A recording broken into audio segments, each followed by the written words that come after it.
Okay guys, so in this video, I'm going to show you guys how to access MyMathlab. So the first thing that you want to do is just put mymatlab.com. So that's the first step. Then after that, you're going to go ahead and click on register now and click on the student tab. So I'm going to go ahead and do that. And then what you want to go ahead and do is click OK, register now. Okay, so now what it's gonna ask you for is to enter your course ID. So if you go back to the syllabus, right, and the syllabus is posted on Blackboard, you can access this on the homework tab. So just go ahead and just take this. You can just copy paste it if you'd like. Copy and then just paste it here and then press continue. And then here you should see the course, Math 96. Then if you have a Pearson account, just go ahead and sign in. If you don't, just go ahead and create an account, right? So you can press create if you don't have one, and you have to go ahead and put in this information, right? All your personal information. If you have an account already, like for example, I'm going to put my account, J.U. Bernal, right? And then put my password.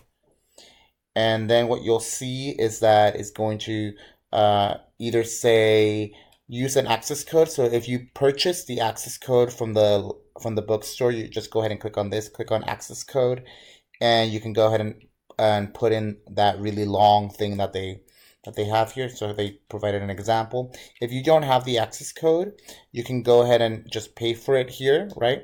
Now, this is a large amount, right? So if you want, if you can click on the bottom portion where it says get temporary access without payment for 14 days.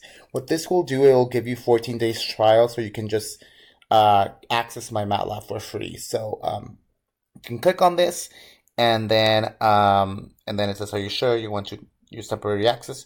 Just press yes, and then it'll go ahead and guide you through the program. Okay, so that's how you do that. And then right after you register, this is basically what it's going to look like. What am I doing? Okay, so I'm gonna go ahead and sign in. So I'm gonna sign in, and then what you're gonna see this. Here's the class that you want, right? So click on it. Some people are already enrolled. And then you'll be able to access all the homework on your course tools. Where's, oh, here, assignments. Okay. So if you click on assignments, you'll see that chapter 8 and chapter 9 homework is already there. Here's a review also. It's just going to be optional, just to refresh some of the things that maybe you have forgotten. Okay, so that's it. Let me know if you have any questions.